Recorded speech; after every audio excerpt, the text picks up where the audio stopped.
You're on the Bible Forum. I'm Warren Sprouse. We're talking about stuff that's in the news this week. This is the third week in May, I believe it is, in 2020. We got some common sense this week from Speaker Pelosi. In light of California's extending of the stay-at-home order for another 3 months, with no dramatic change to the spread of coronavirus, Los Angeles County officials say that the stay-at-home order could, quote, with all certainty, be extended for another 3 months. House Speaker Nancy Pelosi was asked what she thought about all that. She's a California taxpayer. She was asked this question on MSNBC's Morning Joe. The answer was, of course I agree with the decisions of the people on the ground in their particular venue and location.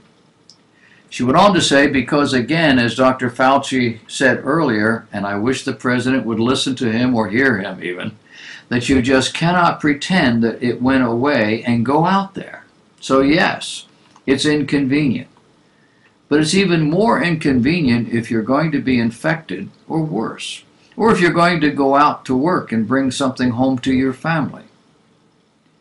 Keep in mind, she'll be leaving her home to fly to Washington, D.C., mingle with thousands of people, not her family, not some even people known to her, over the next several months.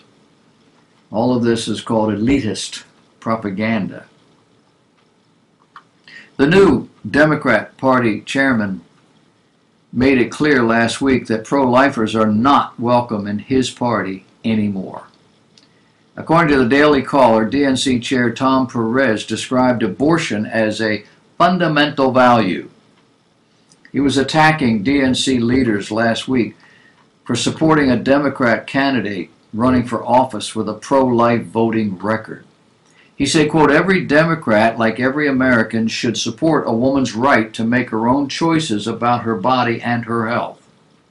That is not negotiable and should not change city by city or state by state. That's why I will be convening women leaders from across the country in the next week on how we can make sure our Democrat candidates and elected leaders are living up to these fundamental values. Isn't it amazing? Killing prospective Democrat voters before they can ever take their first breath, and doing it to strengthen the Democrat Party. That's a definition of insanity, not to mention murder. Are you still a Democrat? The far left wing of the Democrat Party in the House is again pushing for coronavirus relief cash payments for illegal aliens. They also want high schoolers aged 16 and over to qualify for $2,000 a month handouts. Question: have you gotten yours? They told us in the beginning of this that there would be a minimum of $1,300 per person. Did you get your money? I know one person who has.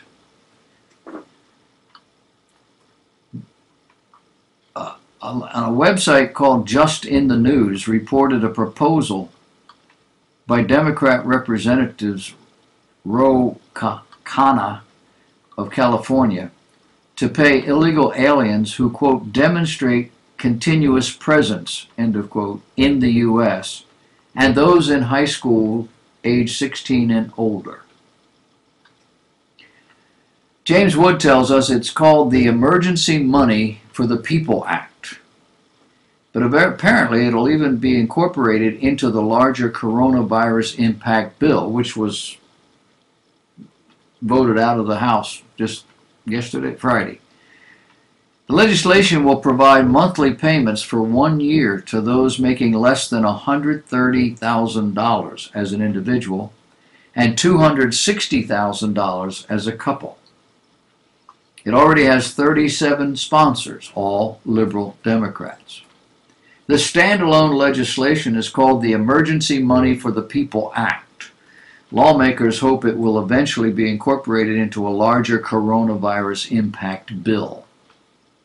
The two Democrats behind the bill want to give monthly payments for 1 year to those making less than $130 or $260 if you're a couple. The bill already has 37 sponsors.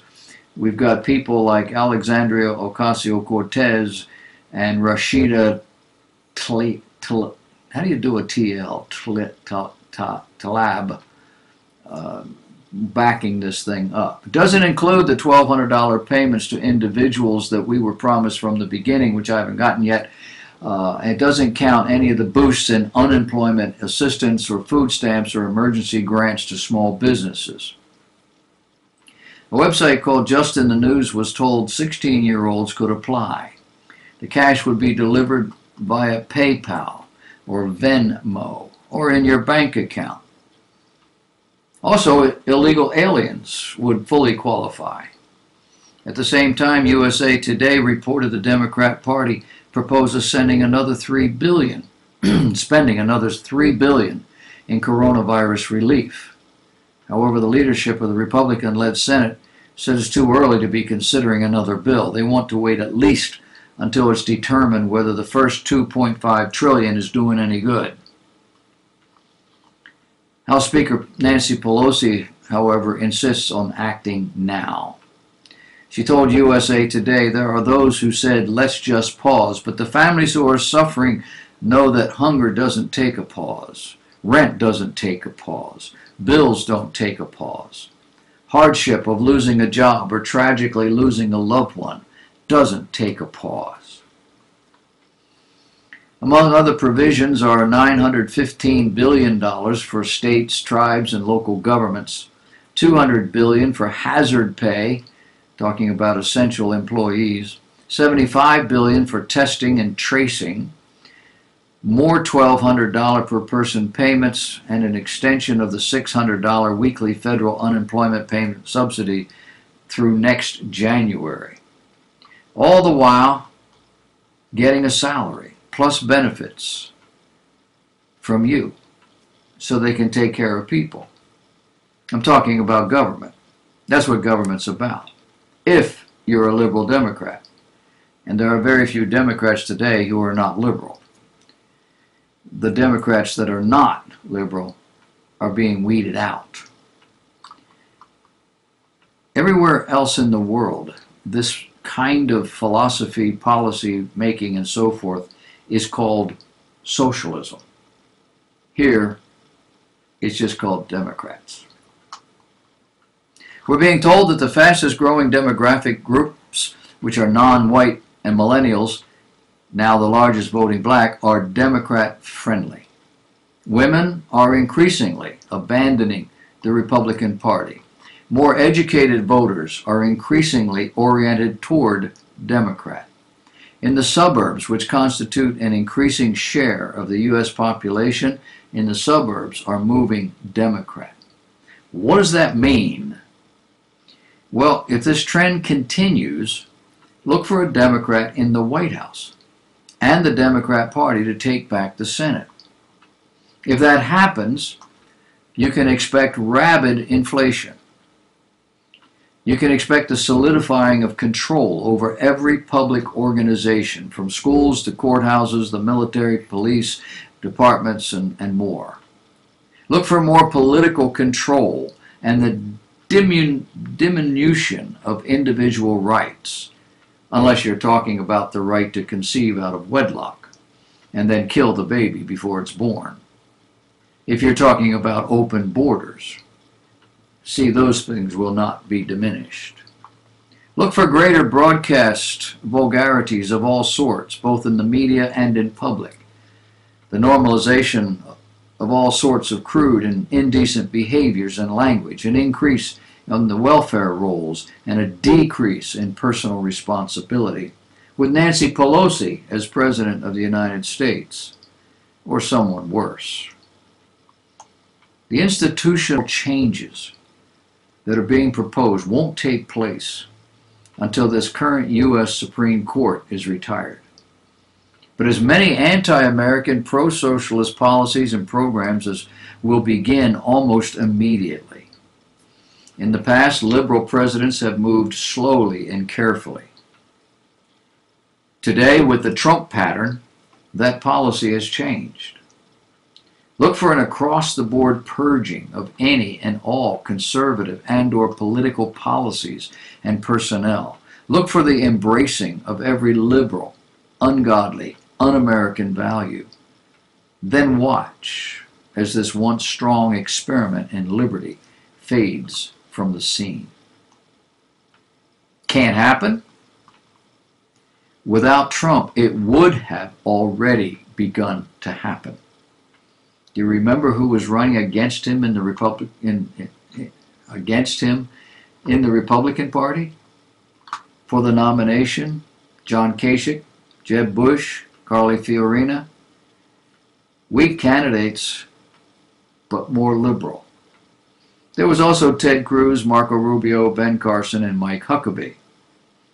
Much stronger candidates, but not as seasoned, not as electable. Donald Trump has been dealing with the mob in New York City and around the country for decades.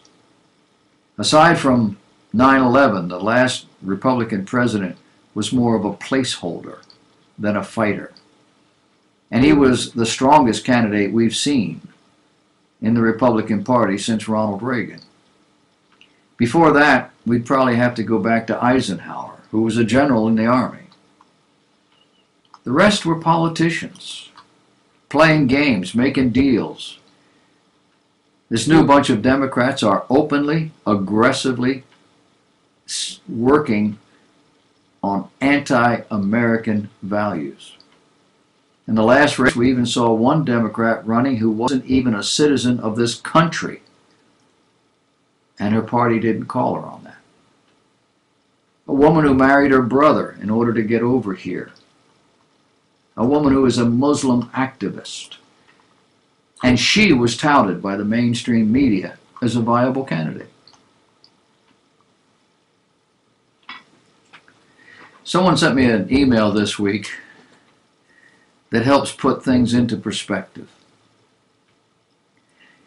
If you could fit the entire population of the world into a village consisting of 100 people, maintaining the proportions of all people living on Earth, that village would consist of 57 Asians, 21 Europeans, 14 Americans, and Americans include North Americans, Central Americans, and South Americans, and 8 Africans. There would be 52 women, 48 men, 30 of which would be Caucasian, 70 not. There would be 30 Christians in that bunch, and 70 non-Christians. Christian being defined as anybody who believes in Jesus, whether they're really born again of the Spirit of God or not. 89 heterosexuals, 11 homosexuals. People would possess 59% of the wealth, and they would all come from the United States. 6 people would possess 59% of the wealth, and all would come from the United States. 80 would live in poverty. 70 would be illiterate. 50 would suffer hunger, malnutrition. 1 would be dying. 1 would be being born. 1 would own a computer, and 1 would have a university degree. If you currently have money in the bank, in your wallet, and a few coins in your purse, you are one of 8 of the privileged few. If you woke up this morning in good health, you have more luck than 1 million people who won't live through the week. If you have never experienced the horror of war, the solitude of prison, the pain of torture, if you were not close to death from starvation, then you are better off than 500 million people on earth today. If you can go to your place of worship without fear that someone will assault or kill you, then you are luckier than 3 billion people. Of course, there's no such thing as pure luck. If you have a full refrigerator, clothes on your back, a roof over your head, and a place to sleep, you are wealthier than 75% of the world's population. And if your parents are still alive and still married to each other, you are a rare individual indeed. So work like you don't need the money. Love like nobody has ever hurt you. Dance like no one is watching. Sing like nobody is listening. And live as if this were a paradise on earth.